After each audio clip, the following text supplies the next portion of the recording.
여러분 안녕하십니까? 크리에이터 선교사 천국입니다. 오늘은 제가 방언에 대해서 이야기를 해드리려고 하는데요. 교회의 시작에 있어서 그 시작점이 된 오순절 성령 강림 사건에 있어서 우리가 오해하는 부분이 좀 있습니다. 바로 방언에 대한 부분인데요. 우리가 분명하게 알아야 할 것은 그 자리에서 알아듣지 못하는 방언은 없었다는 겁니다. 그때 당시에 모인 사람들은 갈릴리 사람들이었지만 그들의 방언을 들은 사람들은 로마 제국의 여러 지역에서 모인 사람들이었습니다. 유대인들의 디아스포라, 그러니까 여러 지역에 흩어져 살던 유대인들이 예루살렘에 왔는데 그들이 살던 지역의 언어, 그들이 알아들을 수 있는 각 지역의 말을 한 것이죠. 여기서 우리는 방언이라는 그 단어 자체를 한번 짚고 넘어가야 하는데요. 방언은 말 그대로 지방의 언어입니다. 우리나라도 전국 8도의 방언이 다 다르죠. 그런데 우리나라는 땅덩어리가 좁아서 다 알아들을 수 있는 방언들입니다. 가끔 제주도의 방언은 잘 알아듣기 힘들기도 하지만 대체적으로는 의사소통이 가능한 방언이죠. 그런데 그들의 방언은 우리나라의 방언처럼 그냥 사투리가 아니었습니다. 그러니까 서울에 모여서 서울 사람들이 기도하는데 전국 8도에서 모인 경건한 성도님들이, 그러니까 적어도 구약을 아는 사람들이 지나가다가 아따, 제가 허벌나게 그리스도를 믿어버린단게요. 제가 그리스도를 믿더래요. 거마, 제가 그리스도를 믿습니다. 하는 소리를 듣는 이런 것과는 좀 달랐다는 겁니다. 오메, 서울 사람들이 사투리를 써버리네 하면서 놀라는 게 아니었다는 겁니다. 단순하게 생각하면 이것과 비슷한 개념이기는 합니다. 각 지역에서 모인 그들이 정말 알아들었기 때문인데요. 그러나 우리가 생각하는 그런 사투리와는 좀 차이가 많이 있습니다. 그 당시에는 로마 제국의 지배 아래에 있었던 때였죠. 로마는 하나의 큰 제국이었기 때문에 여러 민족이 그 제국 안에 있었습니다. 한 민족의 사투리가 아닌 전혀 다른 민족의 언어였다는 것이죠.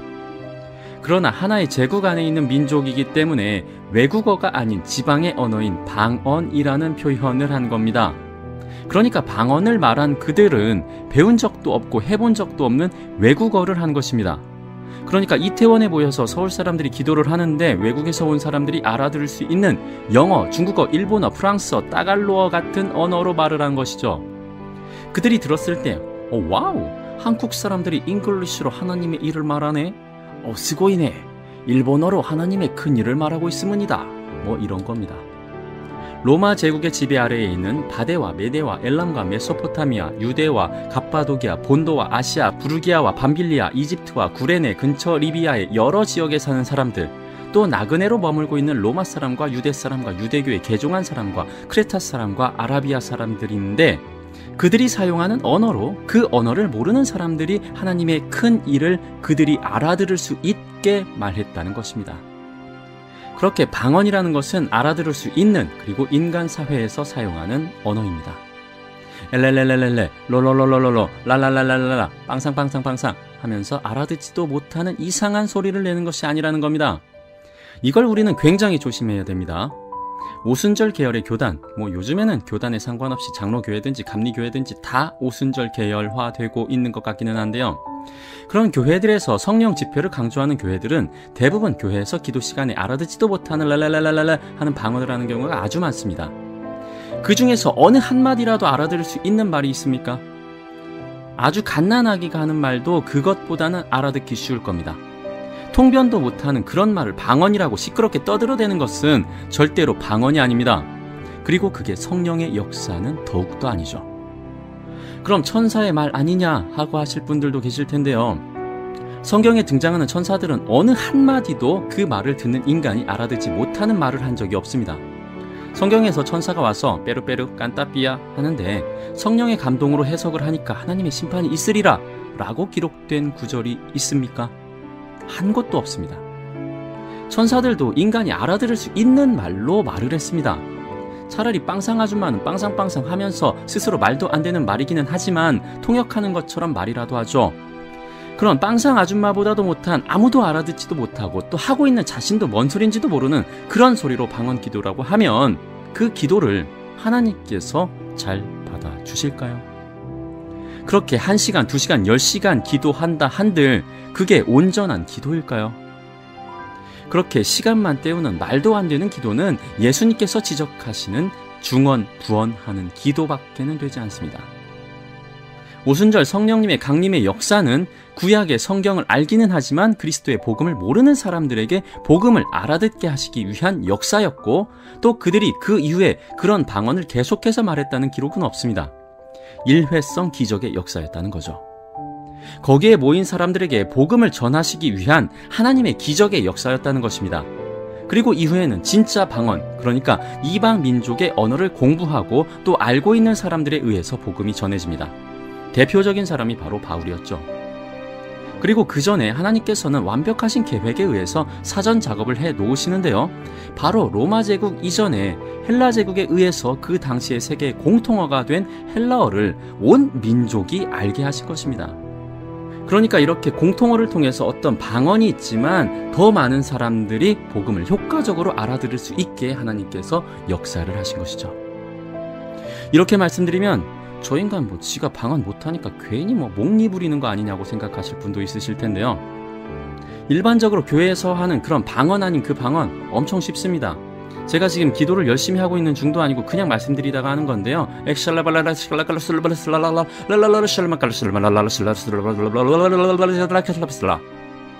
랄랄라보다는 조금 더 고급 스킬 같죠? 그런데 이런 건 성경이 말씀하고 있는 방언이 아닙니다. 그냥 이렇게 10분 기도하려면 주님 제가 무엇을 기도해야 될지 모르겠습니다. 주님 도와주시옵소서 하면서 1분만 하세요. 그게 훨씬 더 나은 기도입니다. 조심해야 할 것은 사이비 종교나 심지어 무당들도 지금 대부분 교회 안에서 하고 있는 그런 방언과 같은 방언을 하고 있다는 것입니다. 교회 안에서 하는 모든 방언이 다 잘못되었다고 할 수는 없겠지만 많은 방언은 잘못된 방언, 그리고 그것이 성령님의 인도하심에 따른 방언이 아닌 미혹의 영에 의해서, 그러니까 사탄의 영에 의한 방언일 가능성이 굉장히 많기 때문에 무분별한 방언은 삼가는 것이 좋습니다. 또한 그러한 방언으로 하나님의 영이 전파된다고 보기도 힘들죠. 자신이 이해하지도 못하는 방언으로 또 내가 무슨 말을 하는지도 모르는 그런 방언은 중언부언과 같다고 보시는 게 좋습니다. 저도 예전에 흔히들 하는 그러한 방언을 많이 했었고, 그러니까 아까도 했죠.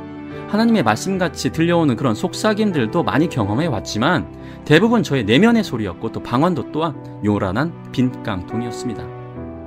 하나님의 음성은 그래서 철저하게 성경 말씀을 통해서 분별해야 하고, 혀가 자유자재로 움직이는 그런 방언도 최대한 자제하는 것이 좋습니다. 가끔 이렇게 방언에 대해서 말씀드리면 고린도전서 14장의 방언에 대한 기록을 가지고 물어오시는 분들도 계신데요. 특히 2절의 말씀인 방언으로 말하는 사람은 사람에게 말하는 것이 아니라 하나님께 말하는 것입니다. 아무도 그것을 알아듣지 못합니다. 그는 성령으로 비밀을 말하는 것입니다. 라는 구절 때문에 지금 일반적으로 교회에서 하는 그 방언이 맞는 것이라고 생각하시는 분들도 많은데요. 고린도전서 14장의 역사적 배경을 보면 그 당시 고린도 교회 안의 문제는 방언을 너무 무분별하게 한다는 것이었습니다. 그래서 바울은 그러한 고린도 교회의 성도들에게 권면한 것이 바로 고린도전서 14장의 내용인데요. 그렇기 때문에 그 방언이 지금 교회에서 하는 의미 없는 중얼거림과 같다고 단정 지을 수가 없습니다. 다른 민족의 언어로 하는 방언도 일반 사람들은 알아들을 수 없기 때문인데요. 통역도 어디선가는 쓰는 언어이기 때문에 가능한 것입니다. 빵상빵상 하는데 그것을 통역하면 방언하는 사람도 또 통역하는 사람도 이상한 거죠. 그리고 방언은 자신에게만 덕을 세우는 일이라고 바울은 말하고 있습니다. 그래서 예언하기를 더 바란다고 하는데요. 그런데 예언도 구약의 예언과는 다릅니다. 고린도전서 14장 3절에서 예언하다라는 단어로 쓰인 헬라어는 뿌오페티오라는 동사입니다. 이것은 바로 예언하다, 신의 계시를 대언하다라는 뜻인데요. 구약에서는 하나님의 말씀인 성경이 쓰여져야 했기 때문에 예언자들을 통해서 성경 말씀이 기록되었고, 신약시대에는 완성된 하나님의 말씀을 전하는 것이 예언의 범주에 들어간다고 봐야 합니다. 그러니까 하나님의 말씀인 성경은 무시한 채 예수님의 이름으로 점치듯이 또한 치유한다면서 주술적으로 예언 기도하는 그런 행위들은 이렇게 성경에서 기록하고 있는 예언이 아닌 것이죠. 오늘날에는 성경의 말씀을 깨닫고 전하는 자체가 바로 예언인 것입니다. 성령님의 도우심으로 외국어 방언을 한다면 자신에게는 엄청나게 우쭐댈 수 있는 일일 것입니다.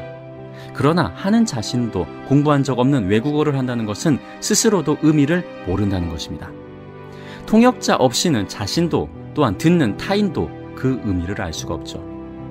그러한 외국어 방언은 오순절 성령 강림 때처럼 많은 이방 사람들에게 성령님의 역사를 증거하는 특별한 일이 아니라면 우리 신앙생활에 있어서 크게 중요치 않은 은사인 거죠. 오히려 말씀을 제대로 깨닫고 전하는 복음 전파의 은사, 포괄적 범위의 예언이 하나님과 교회의 덕을 세우는 모습인 것입니다. 물론 진짜 방언을 하는 사람들도 있을 것이고 진짜 하나님의 음성을 들을 수 있는 사람들도 있을 것입니다. 그러나 그게 극히 드문 일이고 우리의 일반적인 상황에서는 철저하게 성경 말씀을 토대로 깨닫기를 구하고 힘있게 전할 수 있기를 구하는 신앙생활이 가장 안전합니다.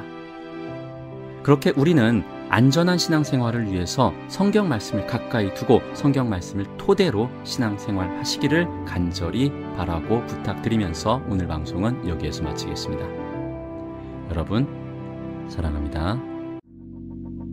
Let it go, make my body go.